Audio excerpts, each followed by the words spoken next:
Umaga ng linggo. Wala akong pasok. Kagagaling ko lang mula sa pagja-jogging sa City Hall ng Mandaluyong. At matapos makapagpahinga, ay nag-shower muna ako at nagkulong sa kwarto ko upang magbasa-basa ng libro. Napatingin ako sa labas ng bintana. Tanaw ko ang bintana ni Mabel. Ngunit alam kong wala pa siya sa kwarto niya. Marahil ay katulong ng mami niya sa gawaing bahay. Simula nung makita ko ang lahat kay Mabel, ay araw-araw ko nang inaabangan ang pagbibihis niya mula sa aking bintana. Bandang 4:00 o 5:00 ng hapon, nagsha-shower si Mabel. Matapos niyang makapagpahinga galing sa eskwela. Napag-alaman ko rin mula sa kapatid niyang si Ronron na regular pa rin palang may milagrong nangyayari sa kanila ni Jude tuwing linggo ng hapon dahil umaalis ang mami nila tuwing linggo upang bisitahin ang kapatid nito sa Marulas. Ang boyfriend naman ni Mabel na si Scar ay umuuwi ng Laguna tuwing weekends upang makasama ang pamilya nito at babalik naman ng Lunes ng umaga dahil may pasok sa universidad. Si Rondro naman ay hinahayaan lang ni Mabel na makipaglaro sa mga kapitbahay upang masolo nila ni Jude ang kanilang bahay. At doon nabuo ang plano sa isip ko kung paano ako makakaisa kay Mabel. Matapos mananghalian ng araw na yun, ako na ang naghugas ng mga plato bago umakyat muli. Nasa bahay na namin ang ilang kalaro ng mga pinsan ko, kapatid at mga pamangkin. Kasama na si Ronron na nang makita ako ay medyo napapangiti-ngiti pa. Baklita talaga? Sa isip-isip ko. Umakyat na ako ng room ko at nag-lock ng pintuan. Hihiga na sana ako nang matanawan ko si Mabel sa silid niya. Nakaharap sa salamin at nagsusuklay ng buhok. Wala siyang suot na kahit na anong pang-itaas. Pinatay ko ang ilaw ng kwarto ko at bahagya kong itinikom ang bintana upang hindi ako mapansin ni Mabel. Napaka-sexy talaga niya. Makurba ang bewang at makinis ang balat. Unti-unti akong nadala sa kamandag niya. Maya-maya, pumihit siya ng tayo at humarap sa damitan niya. Naghahanap marahil ang maisusuot. Lalong napagmasdan ko ang harapan ni Mabel at lalong nagising ang diwa ko. Napahaplos tuloy ako sa loob ng shorts ko habang pinagmamasdan ang dalagang si Mabel. Ngunit nakahanap na siya ng isusuot mula sa kanyang damitan. Isinuot niya ang puting blouse na yun at napansin kong hindi na siya nag-abalang magsuot pa ng pang-ilalim. Dali-dali na siyang bumaba. Bigla ko tuloy na alala na linggo pala ngayon. At ngayon, ang dating ni Jude sa bahay nila upang pagsawaan na naman siya. Nahiga akong muli at nag-isip-isip. Ito na ang tamang panahon para sa plano ko. Pupuntahan ko na si Mabel. Naghintay ako ng mga ilang minuto at maya-maya nga ay narinig ko na ang mga kalabog ng mga paa ng mga pamangkin ko, pinsan, mga kapatid ko at ang kanilang mga kalaro. Alam kong naglalaro na sila ng taguan sa buong bahay.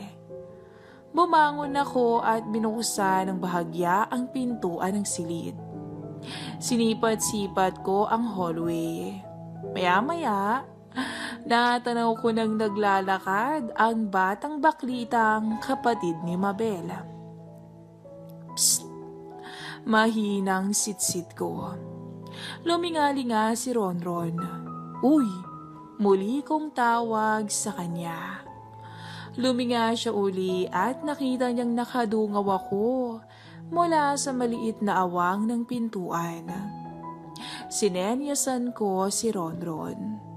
Tumingin muna siya sa paligid upang siguruhing walang tao at saka lumapit at pumasok siya sa room ko tsaka ko isinara na ang pintuan.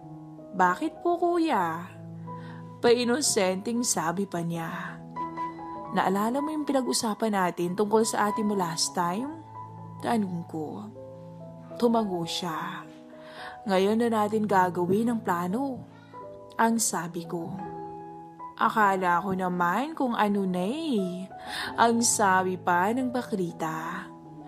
Alam kong may nais siyang ipakahulugan, ngunit hindi ko na yon pinansin pa. Tumingin ako sa bintana. Ano oras pa pumupunta si Jude sa inyo? Tanong ko. Maya-mayang konti po. Basta pag may bike na dyan sa tapat namin, andyan na yun. Nakangusong wika pa niya. Tumingin ulit ako sa labas. Ang tagal naman. Naghintay ako sa bintana. Tangina. Excited na talaga ako kay Mabel. Nang biglang naramdaman kong humaplo si Ronron sa shorts ko. Nakabukol po kasi kuya eh. Bilang wika niya. Tumigil ka nga. Nare-reserva ko to para sa ate mo no. Saway ko sa kanya. Mamaya pa naman yun eh.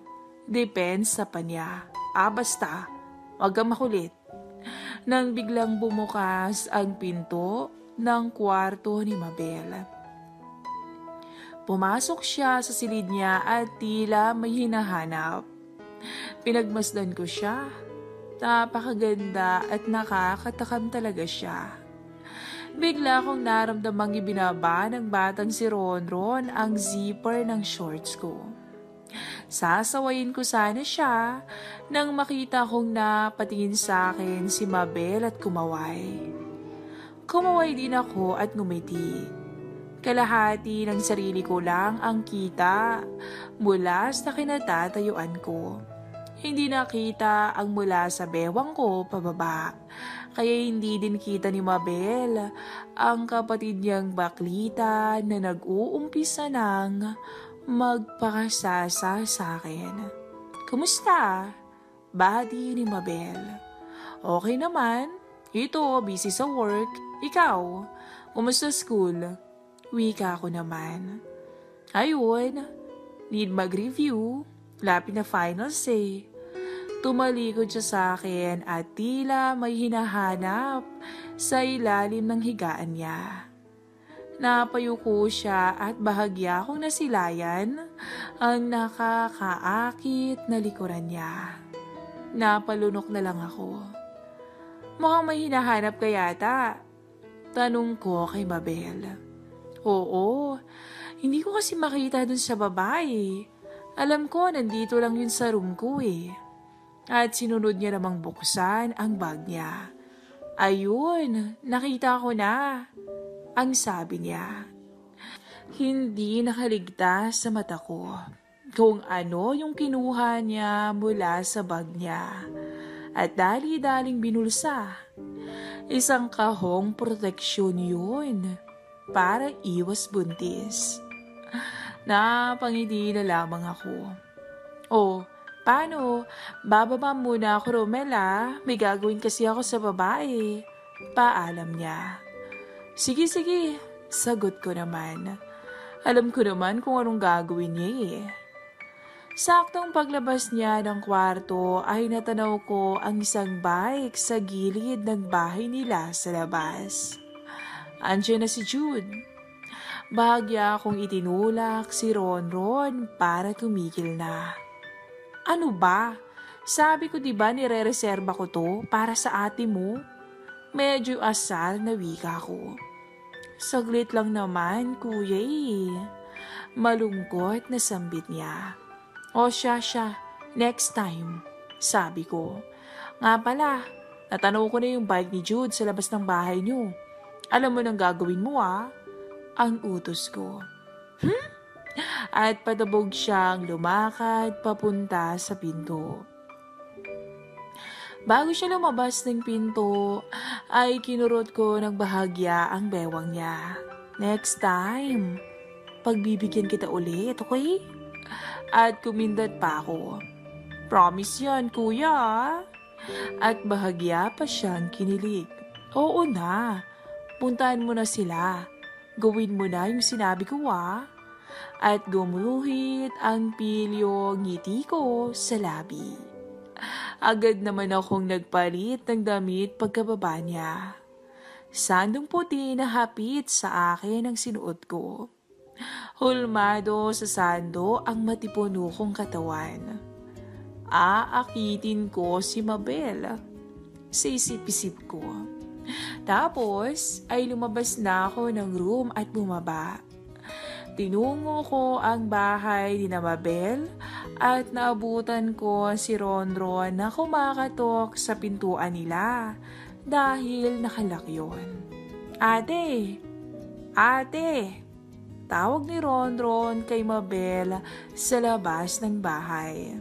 Hindi nagtagal ay bumukas naman ang pintuan. Bumungad si Mabel na nakapamewang. Medyo nagulo na ang buhok at nakalilis ng kaunti ang damit.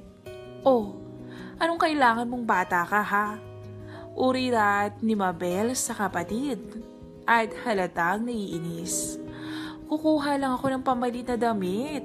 Masana ng pawis yung likod ko Pagsisinungaling ni Ronron at dumiretso siya sa loob ng bahay. Pumasok din si Mabel. Dinungaw ko sila sa bintana sa gilid ng bahay.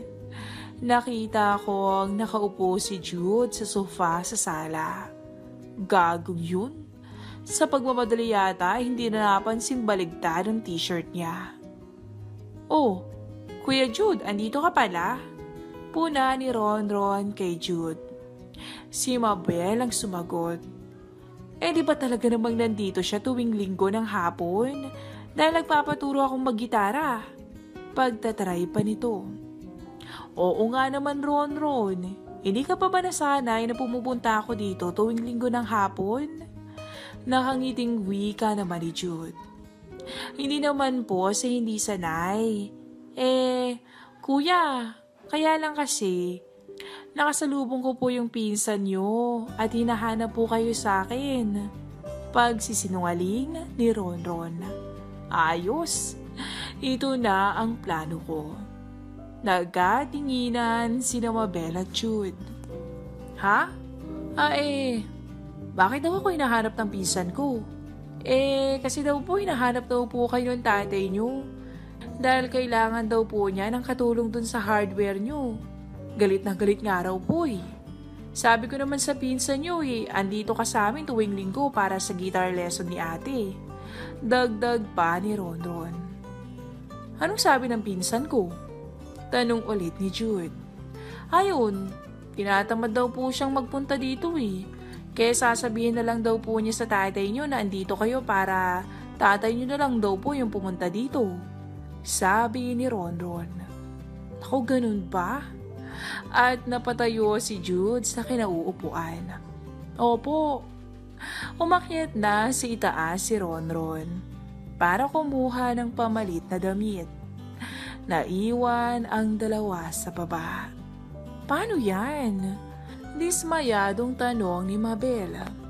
Pasensya ka na pero kailangan ko talagang pumunta sa store namin Tumakas lang talaga ako kanina. Paliwanag ni Jude. Ha? Paano ko? Tanong ni Mabel. Kailangan ka ba talaga doon? Oo Ngayong araw din kasi yung delivery ng mga supplies namin. Dagdag pa ni Jude. Ano ba yan? Wrong timing. Inis na wika ni Mabel. Pasensya ka na talaga ah. Bawi ako next time. O paano? Uwi muna ako ah. Sorry talaga. Paumanhi ni Jude. Ay, at napabuntong hininga na lang si Mabel. Bago tuluyang lumabas ng bahay, ay humalik pa muna si Jude sa labi ni Mabel. Nagtago ako sa gilid ng bahay upang di ako makita ni Jude nung kinuha niya ang bike niya. Nang makalayo na siya, ay sumulyap ulit ako sa loob. Saktong pababa naman si Ronron. Oh, asa na si Kuya Jude? Usisa nito. E di umuwi na sa kanila. Asar at pasigaw na sabi ni Mabel. Tapos ay padabog itong umakyat sa itaas. Lumabas si Ronron sa kanila at ngumiti sa akin. Kinindatan ko naman siya at sinenyasan na bumalik na muna sa bahay namin upang makipaglaro. At syempre, upang masolo ko si Mabel. Bago kumatok, nagbilang muna ako ng 10 at huminga ng malalim. Ito na yun, sabi ko sa sarili ko. Tao po, tao po. Tawag ko habang kumakatok sa pintuan ni Mabel. Tao po. Inulit ko ang pagtawag. Maya-maya'y narinig kong bumaba na si Mabel. Sandali lang, sagot niya.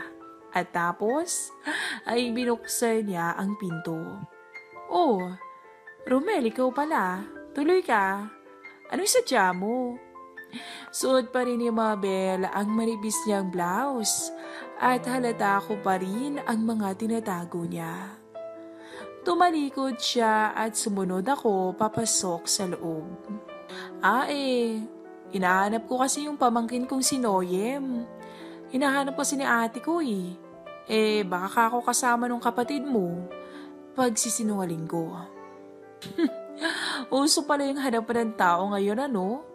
Natatawang sambit niya. Ha? Wala yun. Wala din si Ronron dito eh. Kakalabas lang. Alam ko nga nasa inyo yun pag ganitong oras eh. Sagot niya. Ganun ba?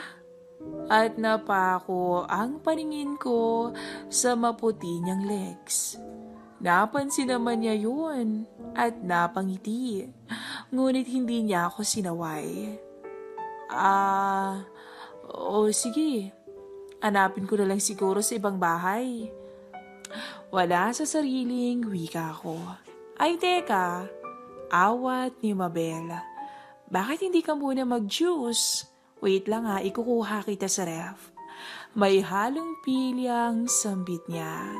At lumakad na nga siya, papunta sa kusina.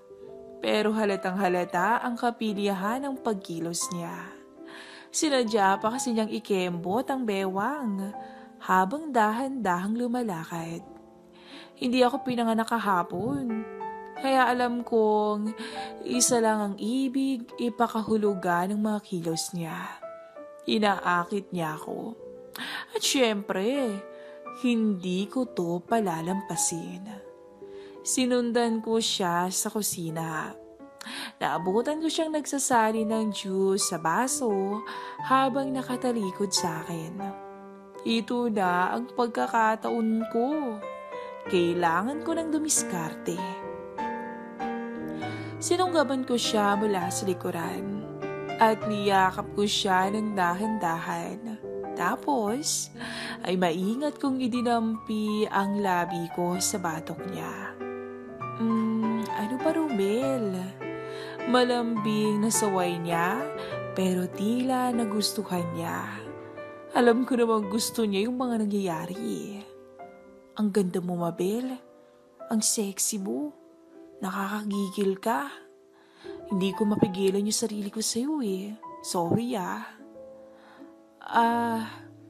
Teka Romel May boyfriend kasi ako eh. Pagkasabi niya yon, ay nagtungo ang kaliwang kamay ko pababa sa maikli niyang short. At binukas ko ang zipper noon. Napakagatlabi siya sa kapilyuhan ko. Teka Romel, may boyfriend ako sabi eh. Muli niyang sinabi. Ngunit hindi mo naman kakakitaan ng pagtutol ang mga kilos niya. Alam ko, pero gusto mo bang itigil ko na to? Tanong ko sa kanya. Hindi siya sumagot. Bagkus, ay siya na mismo ang nagbaba ng maikling short niya. Kaya iniharap ko siya sa akin at masuyong hinalikan. Yumakap naman siya sa batok ko at tumugon. Ang lambot ng labi ni Mabel. Napansin kong sinipa niya ang shorts niya palayo. Sa mga sandaling yun, ay lalo akong nanggigil kay Mabel. At halos mapapikit siya ng gusto sa akin. Sa puntong yun, ay wala na akong pakialam sa kahihinat na nito. Ang mahalaga sa akin ngayon ay matugunan ko ang pangangailangan naming dalawa. Wait, wag dito. Doon tayo sa kwarto ko. Biglang pagpigil niya sa akin. At di na nga ako nag-aksaya pa ng panahon. Binuhat ko siya at dinala sa taas. Ibinaba ko siya nang makarating kami sa silid niya. At dumiretso siya sa bintana upang isara yun habang ako naman ay inalis na rin ang sando ko. Wow! 6 packs! Wika niya nang makita ang katawan ko, sabay ngumiti siya sa akin ng ubod tamis. Napakaganda ni Mabel. Napaka-sexy, kaakit-akit at talaga namang nakakauhaw. Pinaupo niya ako sa kama niya at pinasandal sa headboard. Relax ka lang dyan, baby boy. Akong bahala sa'yo. Ang pilyang turan pa niya. Tumango na lang ako na parang wala na sa sarili at nakatingin na lamang sa kagandahan niya.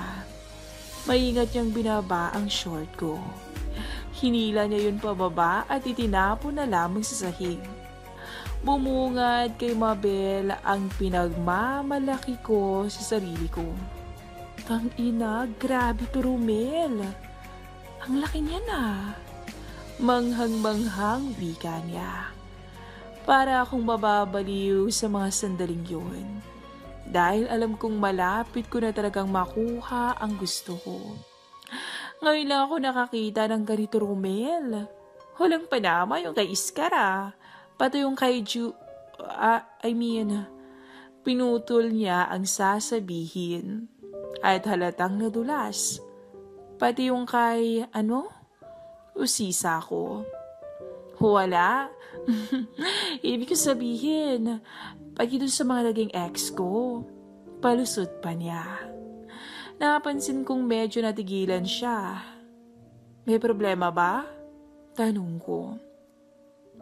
Ha? Baka di ko kayanin eh. Medyo nahihiyang sambit niya. Huwag kang mag-alala. Ako bahala sa'yo. Promise. Pangako ko pa sa kanya. Sige na nga. Pagpayag niya. Wait lang. At tumingin siya sa akin na parang nag-aalangan. Ano? Pagtataka kong muli. O siya, bahala na nga. At siya nga pala, huwag masyado ah.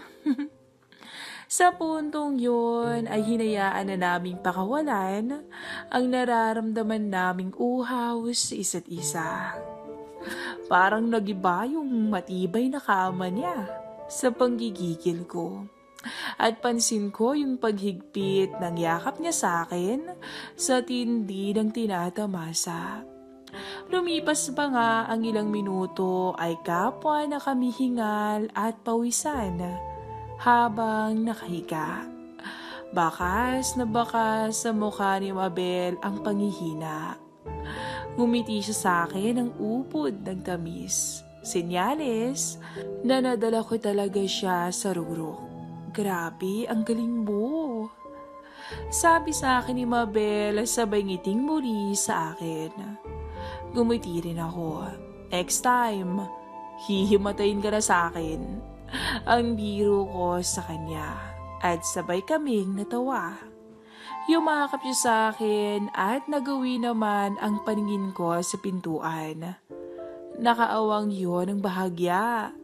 Pero sinigurado ko namang inilapat ko ng sarayon kanina. Hindi din nakaligtas sa balintataw ko ang anino sa pintuan na bigla nalang naglaho nang mapatingin ako. Posible bang may nakapanood sa amin? At kung meron, sino? Wala namang tao sa bahay bukod sa aming dalawa eh. Maya-maya ay bumangon na kami at nag-ayos ng sarili. Gumagabi na at parting na ang mami nila. Ako man ay baka hinahanap na sa amin. Bago ako lumabas ng bahay nila ay binigyan muna namin ng matamis na halik ang isa't isa. At nang kumalas kami, ay nginitaan akong muli ni Mabel. I'm glad na dumating ka dito sa bahay namin ngayon. Ang sabi niya. Ako rin. So paano? Next time, ayoko nang pupunta dito si Ju tuwing linggo ng hapon ah. Nakangiti ding sabi ko. Ako nang kapalit niya, okay? What the? Pagkabigla niya. Ngunit napangiti na lamang siya. Ako na yung pupunta dito every Sunday. Ngayon, pag wala ako o busy, choice mo na kung papupuntahin mo siya. At piningot niya ako sa tenga. Pagka-uwi ko ay naligo ako at nahiga. Grabing pagod yun. Pero sulit. Daan-daan akong hinila ng antok ko.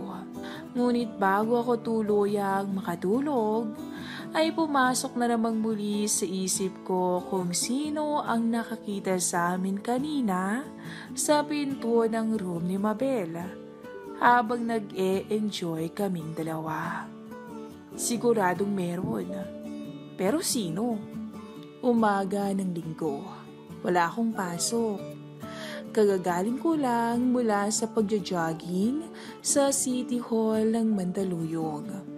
At matapos makapagpahinga, ay nag-shower muna ako at nagkulong sa kwarto ko upang magbasa-basa ng libro. Napatingin ako sa labas ng bintana. Tanaw ko ang bintana ni Mabel. Ngunit alam kong wala pa siya sa kwarto niya. Marahil ay katulong ng mami niya sa gawaing bahay. Simula nung makita ko ang lahat kay Mabel, ay araw-araw ko nang inaabangan ang pagbibihis niya mula sa aking bintana. Bandang 4:00 o 5:00 ng hapon, nagsha-shower si Mabel. Matapos niyang makapagpahinga galing sa eskwela. Napag-alaman ko rin mula sa kapatid niyang si Ronron na regular pa rin palang may milagrong nangyayari sa kanila ni Jude tuwing linggo ng hapon dahil umaalis ang mami nila tuwing linggo upang bisitahin ang kapatid nito sa Marulas. Ang boyfriend naman ni Mabel na si Scar ay umuuwi ng Laguna tuwing weekends upang makasama ang pamilya nito at babalik naman ng Lunes ng umaga dahil may pasok sa universidad. Si Rondro naman ay hinahayaan lang ni Mabel na makipaglaro sa mga kapitbahay upang masolo nila ni Jude ang kanilang bahay. At doon nabuo ang plano sa isip ko kung paano ako makakaisa kay Mabel. Matapos mananghalian ng araw na yun, ako na ang naghugas ng mga plato bago umakyat muli. Nasa bahay na namin ang ilang kalaro ng mga pinsan ko. kapatid at mga pamangkin. Kasama na si Ronron na nang makita ako ay medyo napapangiti-ngiti pa. Baklita talaga? Sa isip-isip ko. Umakyat na ako ng room ko at nag-lock ng pintuan. Hihiga na sana ako nang matanawan ko si Mabel sa silid niya. Nakaharap sa salamin at nagsusuklay ng buhok. Wala siyang suot na kahit na anong pang-itaas. Pinatay ko ang ilaw ng kwarto ko at bahagya kong itinikom ang bintana upang hindi ako mapansin ni Mabel. Napaka-sexy talaga niya. Makurba ang bewang at makinis ang balat. Unti-unti akong nadala sa kamandag niya. Maya-maya, pumihit siya ng tayo at humarap sa damitan niya. Naghahanap marahil ang maisusuot. Lalong napagmasdan ko ang harapan ni Mabel at lalong nagising ang diwa ko. Napahaplos tuloy ako sa loob ng shorts ko habang pinagmamasdan ang dalagang si Mabel. Ngunit nakahanap na siya ng isusuot mula sa kanyang damitan. Isinuot niya ang puting blouse na yun at napansin kong hindi na siya nag-abalang magsuot pa ng pang-ilalim. Dali-dali na siyang bumaba. Bigla ko tuloy na alala na linggo pala ngayon. At ngayon, ang dating ni Jude sa bahay nila upang pagsawaan na naman siya. Nahiga akong muli at nag-isip-isip. Ito na ang tamang panahon para sa plano ko. Pupuntahan ko na si Mabel. Naghintay ako ng mga ilang minuto at maya-maya nga ay narinig ko na ang mga kalabog ng mga paa ng mga pamangkin ko, pinsan, mga kapatid ko at ang kanilang mga kalaro. Alam kong naglalaro na sila ng taguan sa buong bahay. Bumangon ako at binuksan ng bahagya ang pintuan ng silid. Sinipat-sipat ko ang hallway. Maya-maya, natanaw ko nang naglalakad ang batang baklitang kapatid ni Mabel.